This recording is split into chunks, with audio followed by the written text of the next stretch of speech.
Hi, everyone. This is Your Cyberpath, the podcast that helps you get your dream cybersecurity job. I'm Kip Boyle, and I'm an experienced hiring manager of cybersecurity professionals. If you want to give me feedback on the show, or if you want me to answer your question on a future episode, please visit the show page. It's at anchor.fm/ your cyberpath. And when you get there, just click on the big message button and start talking. Today, we're wrapping up the fourth and final week of the initial version of our master class, and it's called How to Get Your Dream Cybersecurity Job as Told by Hiring Managers. And on today's episode, I want to share with you some insights from the fourth week. And we were focused on landing your dream job with great interviewing skill and negotiating your total compensation. Now, it's difficult enough to be offered an interview. So, even though you've put in a ton of work and you're probably very tired, you want to stay strong as you transition from using your resume to get attention from the hiring manager to selling yourself in person. So, once the hiring manager chooses you to come in and have an interview, do not relax yet. In many ways, your need to perform with high energy is even greater than it's been to this point. You also still need to negotiate a total compensation package that is going to set you up for success on the job. So uh, these are not small things that you need to do. Take a deep breath, gather your energy, and get to it. Now, you probably remember that when I'm interviewing candidates, I'm looking for two things in particular, no matter which job it is that I'm trying to fill. I want to know, do you have passion for this particular job, and can you be useful to the team on day one? And so your goal is to have compelling answers to these questions, and I'm going to use many different ways to ask these questions. I'm probably not going to come out and ask those two questions.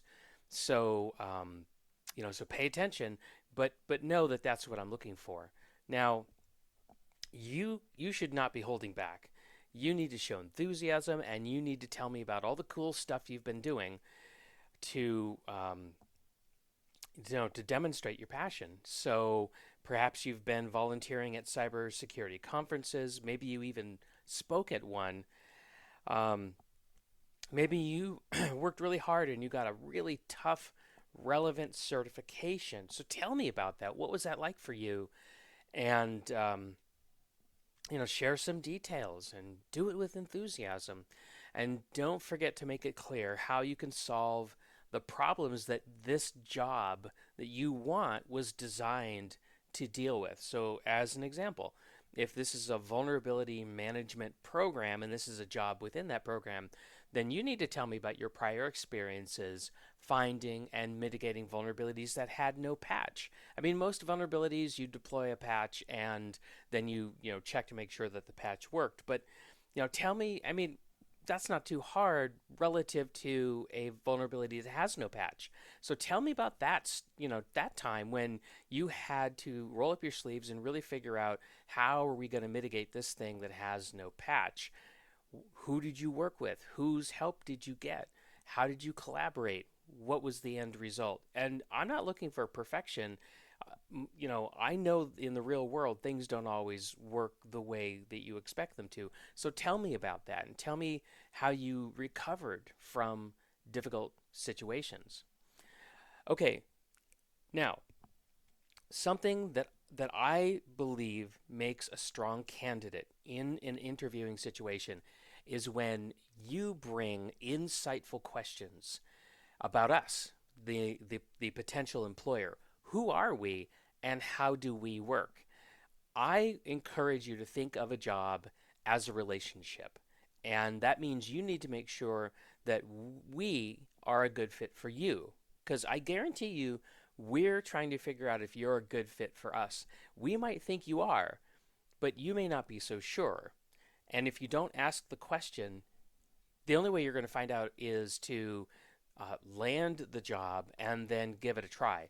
And even if you go into the interview asking questions about fit, it could turn out that the fit is not correct. I mean, I've had that happen before.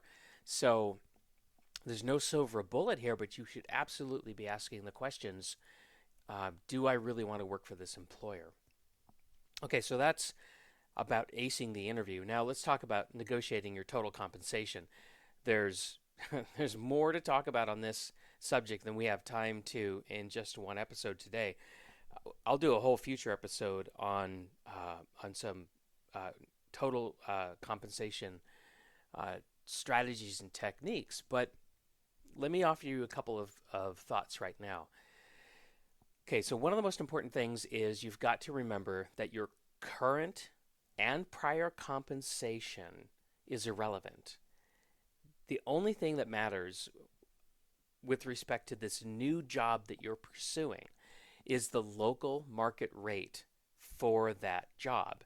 And the employer typically has a range of pay established. And they typically do that based on market salary surveys. Many companies actually have, if they're a medium, a large size organization, they've actually subscribed to a service that delivers timely, relevant market data. And this is not the stuff you're going to find on Glassdoor.com or any salary survey sites. This is rigorous researched salary data, and that's what they're using. They also know what people with comparable jobs in their organization, they know that the total compensation that those people are receiving, and you don't know any of that. So it's a very uneven situation.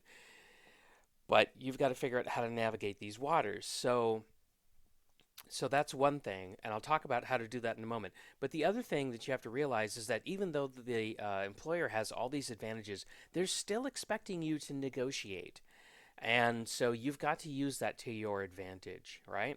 So don't fail to negotiate, and make sure that you negotiate as well as you possibly can, because this is going to determine your compensation not only for the rest of the time that you work at this employer, but it could very well affect your compensation at subsequent employers. Okay, so this is a big deal. Now you want to do your research to find out as well as you can, what this job might be paying. And some things you can do is you can go to cyberseek.org, and there's some salary data there based on job title. You could also go to the Bureau of Labor Statistics, and you'll get some good data there. Now these are all useful if you're going to work in the U.S. Now, if you're working in another country, I don't know exactly where you should go, but you should find the equivalent sources for data. Another thing that I want you to be aware of is make sure that the offer that you're given, once you negotiate an offer and it's presented to you, one of the things you have to make sure is that the offer is localized to the city where you're going to work. Now, if you're not moving, if you're staying in the same city, this isn't nearly as important. But the cost of living in different cities is different, and sometimes very different. So, for example, if you're living in Nashville, Tennessee, and you're earning $58,000 per year, an equivalent salary in Seattle, where I live, is $75,000. So, if you make the mistake of receiving a $65,000 a year offer, and you compare that to your current salary, and then you move to Seattle, you're going to find that your way of life is going to go down. Even though it seemed like a bigger number, it was an absolute bigger number, but it's just so much more expensive to live in Seattle. So pay attention to that. There are free cost of living calculators on the internet. You just need to go and search for them, try a couple of them, and just make sure you don't make that mistake. Okay, well, as I said, the masterclass is finished as of today, Friday, May 1st. We're going to reopen it. What we're doing is we're taking all the feedback that we received from students, and we're improving the lessons and moving to a new online delivery platform. And our goal is to be up and running no later than June 1st, preferably sooner. But as we get closer, I'll share more about that with you later. Okay, that's enough for now. So until next time, remember, you're just one path away from your dream cybersecurity job.